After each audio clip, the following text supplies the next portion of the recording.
Welcome back as we figure out how to solve a quadratic equation by completing the square. Now we know that solving a quadratic equation means that we're going to find out where the parabola hits the x-axis, and we can do this by factoring or we can do this by graphing. However, if it's not a factorable equation, we have to resort to another method, and that is today's completing the square. We've done a little bit of this in class with our Explorer, and so you probably have a pretty good idea on how to at least incorporate some skills of completing the square. However, this video is going to show you how to solve a few more intense problems that deal with fractions. So you might want to have your calculator ready in using the fraction function if you're not liking to do so by hand. Let's get started.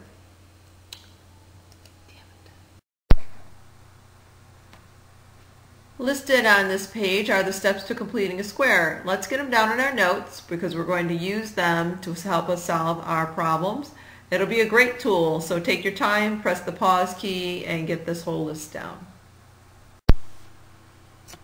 So let's use that list to walk us through this problem. We have this x squared plus 10x minus 3 equals 0.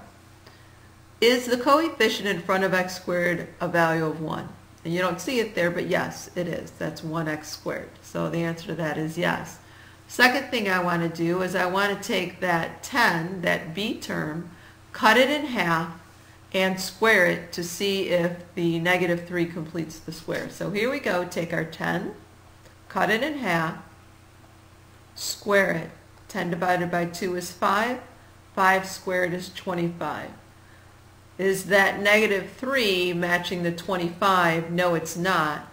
So negative 3 does not complete the square, so I've got to move it over to the other side. And when I do that, I'll have x squared plus 10x equals 3. Third step I'm going to do is I'm going to add the value that completes the square, which is this 25, to both sides.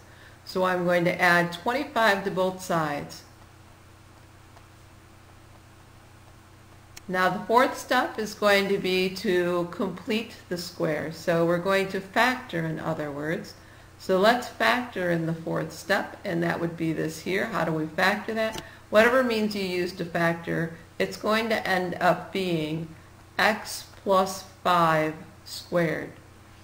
So if you're not sure how I got that, whatever means you use to factor, press the pause key and compute that yourself, and you'll see you'll get x plus 5 squared.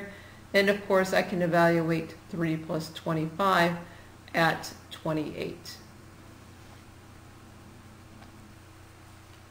And now our last and our final step is to go ahead and solve. So now we want to solve.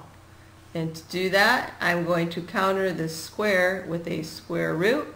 Whatever I do to one side, do to the other. So we have x plus 5 equals plus minus. Don't forget that plus minus. We need two answers because we're in a quadratic.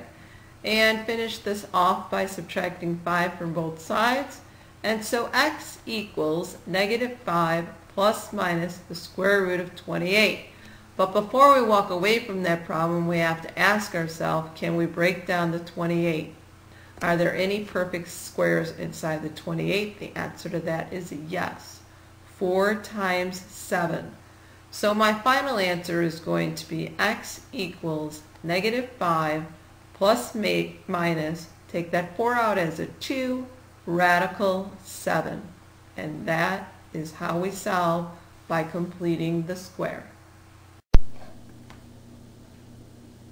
Go ahead and get this example 2 down in your notes, and what I'm going to do is tell you that we're going to evaluate this coefficient in front of the x squared, and so it's not a value of 1, so we have to get it there, and we're going to get it there by dividing by 3. Every single term gets divided by 3, and when I do that I get x squared minus 2x plus 4 equals 0. Alright, now I have to establish whether or not this 4 completes the square, and to do that I'm going to take that b term, which is the 2, I'm going to cut it in half. Once again, I just want to point out the b term is right there. Cut it in half, square it, and we get 1. 1 squared, careful, that's 1. 1 times 1 is itself 1. Now, it does not complete the square of the 4, so I have to get it over to the other side. X squared minus 2x plus what equals a negative 4 plus what? And that's what I'm going to do in the third step. I'm going to figure out what my square is, and I know already that it's 1 because we've done that. So I'm going to put in the 1 here. There we go. And now let's factor. Our fourth step is to factor. And we get x minus 1 squared equals a negative 3. So once I have that, I've got to now counter that square with a square root. And so the square root to both sides. And we have x minus 1 equals plus or minus the square root of negative 3. Got to get rid of that negative in there, so I'm going to take out the I, and I'm left with the 3. And final step is to add 1 to both sides, getting x by itself, and I get x equals 1 plus or minus I root 3. And that's my final answer. So one extra step here was to simply take this coefficient of 3 and divide it out to every single term, and that is how I solved. Before we continue on with example 3, I thought it would be a great idea if we recap some of our fraction skills that deal with dividing and squaring. So let's start with example 1, 11/3 divided by 2. Remembering that we can take the first term, 11/3, and leave it, but the second one we have to flip and multiply. So division becomes multiplication, and our 2 becomes 1/2. If we multiply 11 times 1, we will get 11, and 3 times 2, 6. So once again, if you're going to divide with fractions, you don't really divide, you flip the divisor, which is the second term, and you multiply.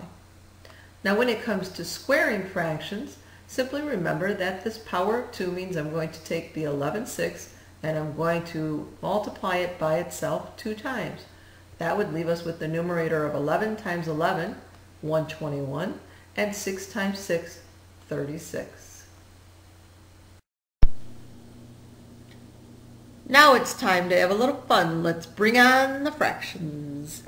Leading coefficient, is it a 1? No, it's not. So in this 3x squared minus 11x minus 4 equals 0, I'm going to divide by 3. Just so happens the leading coefficient is 3 again. We'll divide that out. And now what do we get? We get x squared minus 11/3 x minus 4/3 equals 0. So what's the next thing we need to do? Dividing that b in half and squaring it is what we need to do next. So 11/3 divided by 2 squared would be the same as saying 11/3 times 1/2. Remember that 6th grade math? You're using your calculators. I don't need no stinking calculator. So 11/6 squared gives me 121 over 36.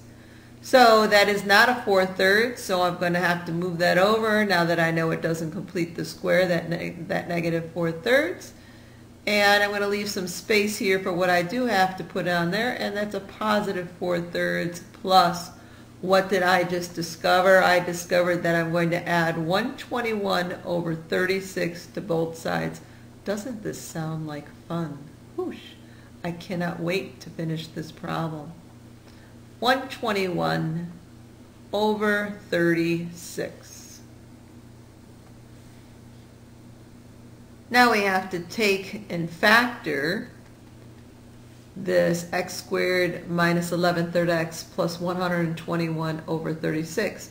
And you know what, it's really pretty easy. If you just take a look at this 121 and square root it, you're going to get 11 over 6. And lo and behold, you know what, we should know that that would happen because when we squared it to get to the 121 over 36. You started with 11 over 6, so you're really just reversing the process is all you're doing. So with that in mind, what completes this square is x minus 11 over 36, 11 over 6 squared. And then we have to continue with the other side over here, and now we're adding 4/3 plus 121 over 36. I know you're using your calculator. I'm doing it this way. I have 48 plus 36 plus 121 over 36 gives me 169 over 36. And then I have the x minus 11/6 squared. What do I do to both sides? I square root them, and I'm left with x minus 11 over 6 equals plus or minus 13 over 6. So now I have to go ahead and break this into two problems.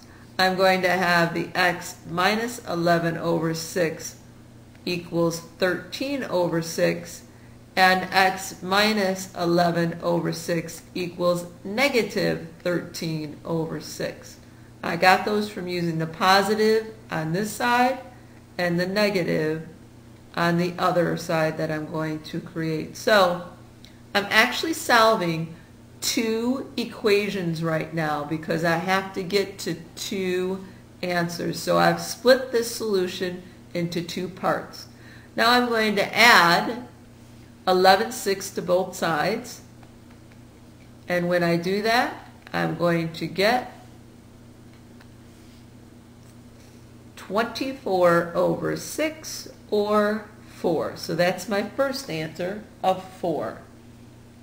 On the other side, I'm going to add the 11/6 to both sides, and when I do that, I get x equals a negative 2 over 6, or a negative 1/3.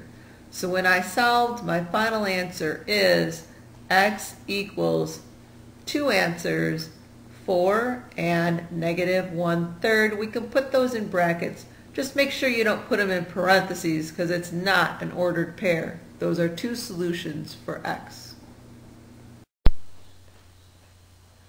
Here's an opportunity for you to test your skills on completing a square with fractions. May I suggest that you have your notes in front of you and follow the steps. Take your time.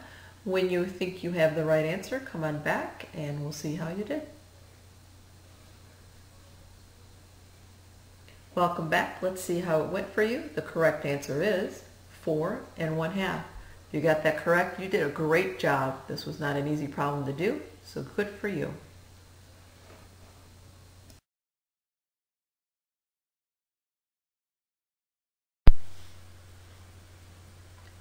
Wrapping up completing the square, I think it would be very beneficial for you to use your notes to help guide you through the process when you're completing the square.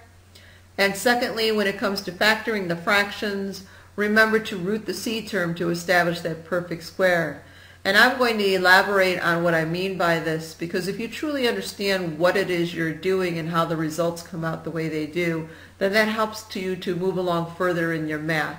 So if you want to hang in there with me, I'm going to explain what's going on with this process. If you square root the 25 and you square root the 16, you're going to get 5 over 4. And that would mean that to complete the square would mean that I would have x plus 5 over 4. That quantity squared would complete the square. And if I want to prove this, I can go ahead and multiply these two quantities and watch what happens when I do this. So if I go ahead and FOIL, I'm going to get x squared plus 5/4 x plus 5/4 x plus 5 times 5 is 25, and the 4 times the 4 is the 16. Now here's the key factor. If I go ahead and add 5/4 plus 5/4, I'm going to get 10 over 4. And what does that reduce to? It reduces to 5 over 2. So lo and behold, that is the middle term. So I just wanted you to see that when I FOIL this, I end up with x squared plus 5/2 x plus by 25 over 16. So there you have it. We proved that by just taking the square root of both and completing the square, you do indeed have the correct procedure, and I hope that helps you when it comes to the fractions.